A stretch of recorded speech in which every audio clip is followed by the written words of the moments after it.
नमस्कार बच्चों। बेटा पिछली क्लास में हमने पढ़ा था कि विज्ञान क्या होता है। विज्ञान की शाखाएं पढ़ी थी हमने। विज्ञान की शाखाओं के बाद हमने पढ़ा था भौतिक विज्ञान क्या होता है। भौतिक विज्ञान की हमने परिभाषा पढ़ी थी और भौतिक विज्ञान की परिभाषाओं को पढ़ने के बाद हमने पढ़ा था भौतिक विज्ञान की शाखाएं कौन कौन सी होती है। आज का जो अपना टॉपिक हम हल्का सा पीछे से शुरुआत करते हैं। जो पिछली क्लास में था वो टॉपिक है भौतिक राशि। क्या है टॉपिक अपना? भौतिक राशियां। अब बेटा देखो कि भौतिक राशियां होती क्या, इसको समझो। अगर बात की जाए कि इस ब्रह्मांड में जो जो उपस्थित है, जो जो वस्तुएं उपस्थित है, चाहे वो सजीव हो चाहे निर्जीव हो, उन वस्तुओं की यदि हम लंबाई को माप ले, यानी उन वस्तुओं को या तो हम माप ले या फिर हम क्या कर ले, तोल ले, तो ऐसी वस्तुएं, ऐसी राशियां जिनको मापा और तोला जा सकता है, क्या कहलाती है बेटा? भौतिक राशियां कहलाती है। मतलब ऐसी वस्तुएं जिनको आप माप सकते हो और तोल सकते हो, वो सारी की सारी क्या कहलाएंगी? भौतिक राशियां कहलाती है। जैसे मैं बात करता हूं लंबाई, लंबाई को बेटा माप सकते हो, लंबाई मापी जा सकती है, तो लंबाई कैसी राशि हो गई? भौतिक राशि हो गई। मैं बात करता हूं चौड़ाई, चौड़ाई को मापा जा सकता है, बिल्कुल मापा जा सकता है, तो चौड़ाई भी कैसी हो गई? भौतिक राशि। ऊंचाई, ऊंचाई को मापा जा सकता है कि नहीं मापा जा सकता? तो ऊंचाई को भी मापा जा सकता है, तो ये भी कैसी राशि हो गई? भौतिक राशि हो गई। मैं बात करता हूं समय, समय को माप सकते हैं बेटा? बिल्कुल समय को माप सकते हैं हम, तो समय भी कैसी हो गई? भौतिक राशि। अगर मैं बात करूं द्रव्यमान, तो द्रव्यमान को भी मापा जा सकता है, तो ये भी कैसी राशि हो गई? भौतिक राशि आदि। तो ऐसी राशियां जिनको हम क्या कर सकते हैं? माप सकते हैं और तोल सकते हैं, क्या कहलाएंगी बेटा? भौतिक राशियां कहलाती। तो इस ब्रह्मांड में ऐसी कौन सी राशियां होंगी जिनको हम माप और तोल नहीं सकते हैं? तो बेटा जैसे इंसान के गुण होते हैं, इंसान के गुणों का मतलब कोई इंसान कितना अच्छा है वो उसका गुण हो गया, कोई इंसान बुरा है वो उसका क्या हो गया? गुण हो गया।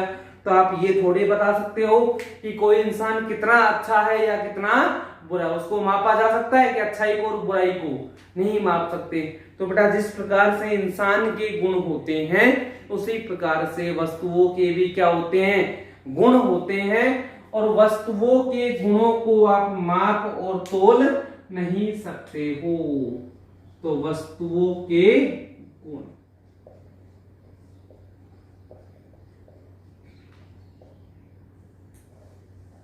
इनको मापा और तोला नहीं जा सकता, मतलब इनको आप माप और तोल नहीं सकते हो, और जिनको मापा और तोला नहीं जा सकता वो भौतिक राशियां नहीं होती, नहीं होती बेटा। तो इन वस्तुओं के गुणों को छोड़कर इस ब्रह्मांड की संपूर्ण जो वस्तुएं, इस ब्रह्मांड में जो भी उपस्थित है, सारी की सारी कैसी राशियां होती है? भौतिक राशियां होती हैं। अब गुणों की जब बात करते हैं तो माना देखो गुण होते क्या क्या? तो एक गुण होता है अपने पास जड़त्व। बेटा ये जड़त्व के बारे में आपने पढ़ा होगा 9वीं क्लास में कि गति के नियम पढ़े थे, न्यूटन के गति के नियम, ठीक है। तो न्यूटन के जो गति के नियम थे उसमें पहला नियम होता है जड़त्व का नियम। कौन सा नियम होता है? जड़त्व का नियम। अब जड़त्व का नियम होता क्या है? कि अगर कोई वस्तु स्थिर है तो वो कैसी रहेगी? स्थिर रहेगी।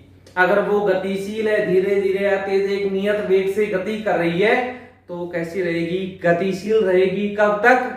जब तक बाहर से उस पर क्या ना लगा दो, कोई बल ना लगा दो। कि जब तक बाहर से उस पर बल नहीं लगा दोगे आप, वो वस्तु कैसी रहेगी? स्थिर है तो स्थिर रहेगी, और गतिशील है तो गतिशील रहेगी। और इस नियम को ही क्या कहते हैं बेटा? जड़त्व का नियम कहते हैं, ठीक है। अब इसमें जड़त्व क्या होता है इसकी बात करते हैं बेटा। माने ये अपने पास मार्कर है ना, ये मार्कर फिलहाल कैसा है? स्थिर है ना। अब मैं मान लो इस पर हल्का सा बल लगाता हूं, मैंने हल्का सा बल लगाता हूं, बट अगर शुरुआत में बल ना के बराबर लगाया तो मार्कर हिलेगा। देखो मैं बल लगा रहा हूं, मार्कर हिल रहा है, नहीं हिल रहा। और बल बढ़ा रहा हूं, मार्कर हिलेगा, नहीं हिलेगा। अब देखो मैंने और बल बढ़ाया तो मार्कर क्या हुआ, हिल गया, हिला ना। शुरुआत में जब मैं इस पर बल लगा रहा था तो ये नहीं हिला, थोड़ा और बल बढ़ाया तो ये तो भी नहीं हिला, और जब हमने और अधिक बल बढ़ाया तो मार्कर क्या हुआ, गति करने लगा, अपनी जगह से करने लगा, नहीं लगा। तो ये शुरुआत में बेटा क्यों नहीं हिला, तो इसके अंदर एक गुण होता है जो इसकी गति का क्या करता है, विरोध करता है। मतलब जो इसकी अवस्था का क्या करता है, विरोध करता है। पहले ये कौन सी अवस्था में था, रुका हुआ था ऐसे। जब ये रुका हुआ होगा तो कौन सी अवस्था में होगा, स्थिर अवस्था में। चल रहा होगा तो कौन सी अवस्था में होगा, गति में होगा, नहीं होगा।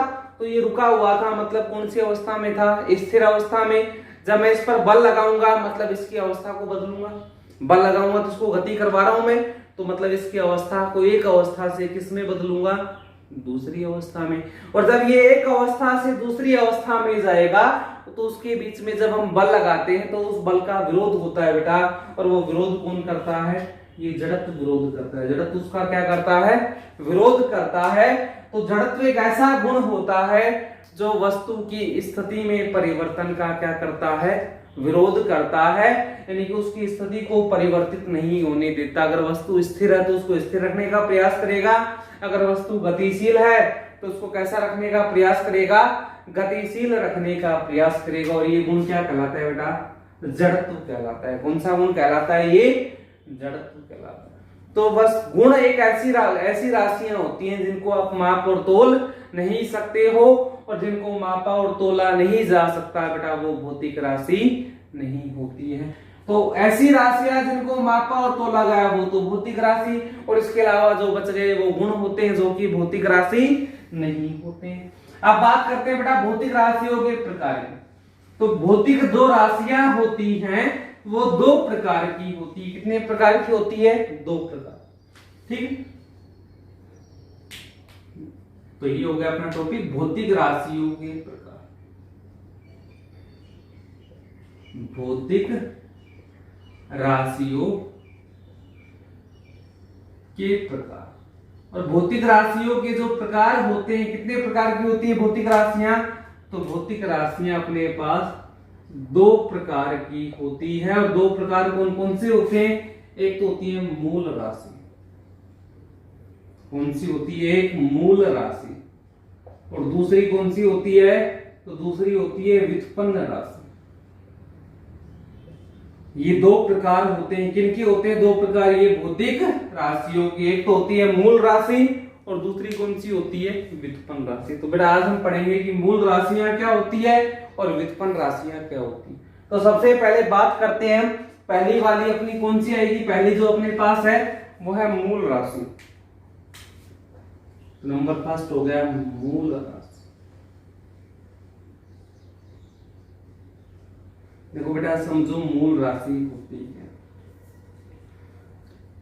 ऐसी राशियां जो स्वतंत्र होती है। स्वतंत्र का मतलब क्या होता है बेटा, कि आजाद है, वो किसी दूसरे पर निर्भर नहीं करती है, मतलब स्वतंत्र होती है। ऐसी राशियां जो स्वतंत्र होती है, इसका मतलब कि वो आजाद है, वो किसी दूसरी राशि पर निर्भर नहीं करती, वो अपने आप में कैसी है, स्वतंत्र है। कौन सी कहलाएगी, मूल राशि कहलाती है। और नंबर दो पर बेटा कौन सी होती है, व्युत्पन्न राशि। कौन सी आती है नंबर दो पर, व्युत्पन्न राशि। और व्युत्पन्न राशि कौन सी होती है, जो स्वतंत्र नहीं होती है, मतलब दूसरे पर क्या करती है, निर्भर करती है। ऐसी राशि जो स्वतंत्र नहीं होती है, मतलब दूसरी राशियों पर क्या करती है, निर्भर करती है, वो कौन सी होगी, व्युत्पन्न राशि। और दूसरी राशियां जिन पर वो निर्भर करेगी वो कौन सी होंगी, मूल राशियां। मतलब ये किस पर निर्भर करती है, मूल राशियों पर निर्भर करती है। ठीक है बेटा, तो आया समझ में कि ऐसी राशियां जो स्वतंत्र होती है, किसी पर भी निर्भर नहीं करती, वो कौन सी होंगी, मूल राशियां होती हैं। और जो दूसरे पर निर्भर करती है, स्वतंत्र नहीं होती है, और कहो कि मूल राशियों पर निर्भर करती है, वो कौन सी होती है? व्युत्पन्न राशि होती है। या दूसरे शब्दों में देखो, याद करने के लिए आपको तरीका बताता हूं कि याद कैसे करना है, कि इनकी परिभाषा कैसे आती है। अपने पास दो है, एक तो है मूल राशि और दूसरी कौन सी है? व्युत्पन्न राशि। तो बेटा ऐसी राशि जिसका फॉर्मूला नहीं होता, फॉर्मूला का मतलब क्या है? सूत्र नहीं होता। और बेटा जिस राशि का सूत्र नहीं होता है वो अपने आप में स्वतंत्र होती है, मतलब किसी पर भी निर्भर नहीं करती। तो ऐसी कौन सी होगी? मूल राशियां होंगी जिनके सीधे सूत्र, बेटा वैसे तो आप मान लो हमें कार्य का सूत्र पता है, कार्य बराबर होता है बल गुणा विस्थापन, तो वहां से आप विस्थापन का सूत्र निकाल सकते हो, बल का भी निकाल सकते हो, क्योंकि फॉर्मूला है ना अपने पास। लेकिन ऐसा नहीं डायरेक्ट सूत्र जो आपने कभी पढ़ा हो सीधा, अगर ऐसा सूत्र या फॉर्मूला किसी राशि का नहीं होता तो कौन सी राशि होती है? मूल राशि होती है। अगर मान लो बेटा उनके फॉर्मूले होते हैं तो वो कौन सी होंगी? व्युत्पन्न राशि। ऐसी राशियां जिसका आज तक आपने फॉर्मूला पढ़े होंगे वो सारी की सारी कौन सी होंगी? व्युत्पन्न राशियां होंगी। और जिनके फॉर्मूले नहीं होते हैं वो सारी की सारी कौन सी होंगी? मूल राशियां होंगी। जैसे एग्जांपल हम लेते हैं, मैंने लिया लंबाई। बेटा लंबाई का फॉर्मूला कभी आपने पढ़ा है? नहीं होता। तो लंबाई कैसी राशि हो गई? मूल राशि। मैं बात करता हूं चौड़ाई। चौड़ाई का फॉर्मूला कभी आपने पढ़ा है? नहीं पढ़ा। तो ये भी कैसी हुई? मूल राशि। ऊंचाई ये भी कैसी हो गई? मूल राशि। द्रव्यमान ये भी कैसी हो गई? मूल राशि, क्योंकि द्रव्यमान का भी फॉर्मूला सीधा नहीं होता है। इसके अलावा समय, समय का फॉर्मूला होता है सीधा? नहीं होता। तो ये भी कैसी हो गई? मूल राशि। तो ये सारी राशियां ऐसी होती हैं जिनका कोई फॉर्मूला नहीं होता है, और जिनका फॉर्मूला नहीं होता वो कौन सी होती है? मूल राशियां होती हैं। अब बात करते हैं दूसरी वाली जिनके फॉर्मूले होते हैं। तो बेटा मैं बात करता हूं किसकी? क्षेत्रफल की बात करता हूं। किसकी बात कर रहा हूं मैं? क्षेत्रफल की बात करता हूं। हाँ भाई, क्षेत्रफल का फॉर्मूला क्या होता है? तो क्षेत्रफल का फॉर्मूला होता है लंबाई गुणा चौड़ाई। यानी कि यदि हमें क्षेत्रफल का मान निकालना है तो क्षेत्रफल का मान कब निकलेगा? जब अपने पास लंबाई का मान हो और जब अपने पास किसका मान हो?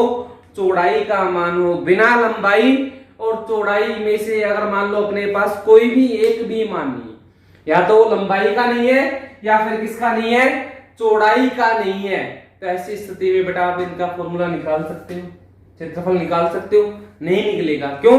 क्योंकि क्षेत्रफल को निकालने के लिए हमें लंबाई और चौड़ाई दोनों पर क्या रहना पड़ता है?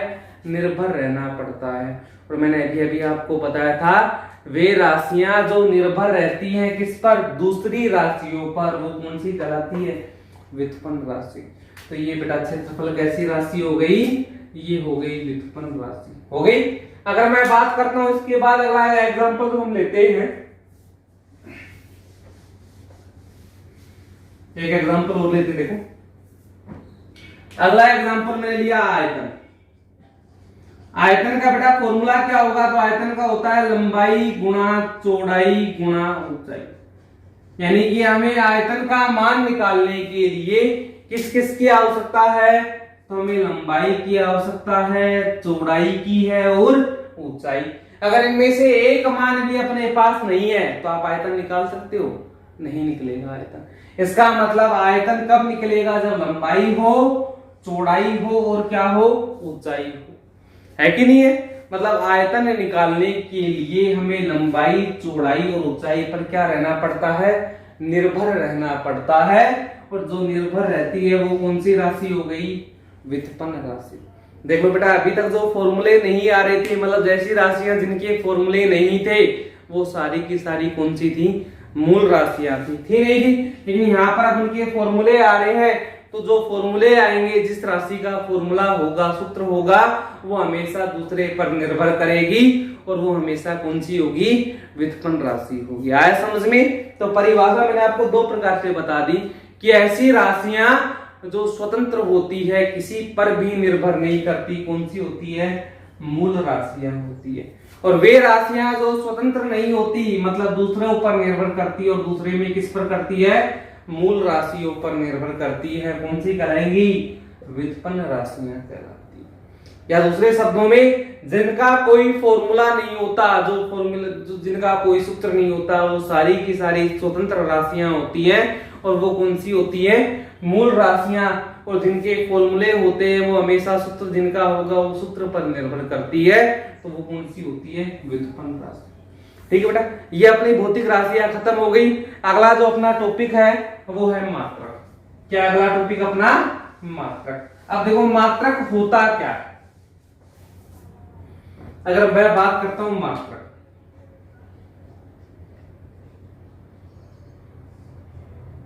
मात्रक को समझेंगे कैसे, ये देखो मैंने 5 लिखा है। क्या लिखा है मैंने, 5 लिख दिया।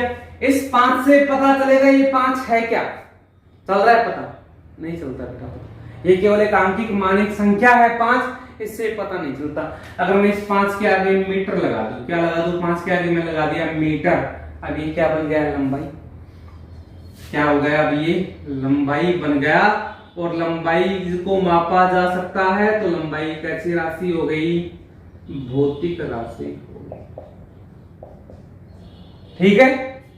अगर मैं इस 5 के आगे किलो लगा दूं, किलोग्राम लगा दिया मैंने, 5 के आगे लगा दिया किलोग्राम, तो ये क्या बन गया, द्रव्यमान बन गया, और ये भी कैसी राशि हो गई, भौतिक राशि। अगर मैंने 5 के आगे सेकंड लगा दिया, 5 तो कुछ नहीं था, लेकिन सेकंड लगाते ये क्या बन गया, समय बन गया, और ये भी क्या हो गई, एक भौतिक राशि। मतलब 5 अपने आप में कुछ नहीं था, लेकिन जब उसके आगे मैंने मीटर लगाया तो लंबाई बना, किलोग्राम लगाया तो द्रव्यमान बन गया, और सेकंड लगाते ही क्या बन गया, समय बन गया। हुआ नहीं हुआ। और ये सारी की सारी कैसी राशियां होती है, भौतिक राशियां होती है। कौन सी राशि होती है, सारी की सारी भौतिक राशियां। तो इन भौतिक राशियों को हम क्या कर रहे हैं, मीटर, किलोग्राम और सेकंड के द्वारा पता चल रहा है, लंबाई, द्रव्यमान, समय। तो इन भौतिक राशियों को हम व्यक्त करते हैं किनके द्वारा, मात्रक के द्वारा। ये सारे के सारे क्या है, मात्रक है। तो क्या होगा कि भौतिक राशि को व्यक्त करने के लिए जो मान लिया जाता है वो क्या कहलाता है, मात्रक कहलाता है। लेकिन मान की कंडीशन क्या है, मान सुनिश्चित होना चाहिए। सुनिश्चित का मतलब क्या है बेटा, कि उसके मान में कोई परिवर्तन नहीं होना चाहिए। मीटर अगर लिख दिया तो मीटर ही होगा वो, ऐसा नहीं है अब मीटर लिखा थोड़ी देर बाद अपने आप बदल गया, ऐसा कुछ नहीं होगा। मतलब कैसा होना चाहिए, वो सुनिश्चित, और कैसा होना चाहिए, इसके साथ सुपरिभाषित, यानी कि जिसकी आप क्या दे सकते हो, परिभाषा दे सकते हो। तो भौतिक राशियां जो होती है उनको व्यक्त करते हैं किसके द्वारा, मात्रक के द्वारा। या दूसरे शब्दों में क्या कहेंगे कि भौतिक राशियों को व्यक्त करने के लिए जो मान हम काम में लेते हैं वो क्या कहलाता है, मात्रक। लेकिन उसकी कंडीशन क्या है, वो मान सुनिश्चित होना चाहिए और सुपरिभाषित होना चाहिए। अगर सुनिश्चित और सुपरिभाषित मान है तो क्या है, मात्रक है। ठीक है बेटा। अब बात करते हैं मात्रक के प्रकार की। तो बेटा मात्रक जो होता है, मात्रक के प्रकार, मात्रक बेटा 2 प्रकार का होता है। और 2 प्रकार में कौन कौन से हैं, देखो वही नाम है जो हमने अभी अभी पढ़े थे। एक होता है मूल मात्रक, कौन सा होता है, एक मूल मात्रक। और नंबर 2 पर कौन सा आता है, व्युत्पन्न मात्रक। मात्रक की परिभाषा हमने पढ़ ली, क्या होती है मात्रक की परिभाषा, कि जो भौतिक राशियां अपने पास होती हैं उनको व्यक्त करने के लिए हम जैसा मान लेते हैं वो क्या कहलाता है, मात्रक। लेकिन उसकी कंडीशन क्या है, सुनिश्चित और सुपरिभाषित मान होना चाहिए। मात्रक 2 प्रकार का, मूल मात्रक और व्युत्पन्न मात्रक। ठीक है बेटा। अब मूल और व्युत्पन्न मात्रक में कैसे अंतर लोगे, ऐसा मात्रक जो स्वतंत्र हो, मतलब दूसरे पर निर्भर नहीं करता हो, वो क्या कहलाएगा, मूल मात्रक। और दूसरा जो दूसरे पर निर्भर करता हो क्या कहलाएगा, व्युत्पन्न मात्रक। एग्जांपल लेता हूं, मैंने लिखा देखा बेटा, मीटर लिखा। मीटर किसी पर निर्भर करता है, नहीं करता, अपने आप में एक ही मीटर है, तो ये कैसा मात्रक होगा, मूल मात्रक। मैंने लिखा मीटर स्क्वायर। मीटर स्क्वायर का मतलब क्या होगा, मीटर गुणा में मीटर, यानी कि मीटर स्क्वायर निकालने के लिए हमें कितने मीटर की आवश्यकता है, 1 और 1 2। अगर इनमें से एक भी ना हो तो आप मीटर स्क्वायर लिख सकते हो? नहीं लिख सकते हैं। इसका मतलब ये 2 मीटर पर निर्भर करता है, तो ये कैसा हो गया? व्युत्पन्न मात्रक। और जो स्वतंत्र है, किसी पर भी निर्भर नहीं करता, वो कौन सा होगा? मूल मात्रक। आया समझ में कि वे मात्रक जो स्वतंत्र होते हैं, किसी पर भी निर्भर नहीं करते, वो कहलाते हैं मूल मात्रक, और जो दूसरे पर निर्भर करते हैं वो कौन से कहलाते हैं? व्युत्पन्न मात्रक। बेटा ये हो गया आज का अपना। इसके बाद आती है मात्रक की पद्धतियां, जो हम पढ़ेंगे अपनी नेक्स्ट क्लास में। ठीक है बेटा, थैंक यू।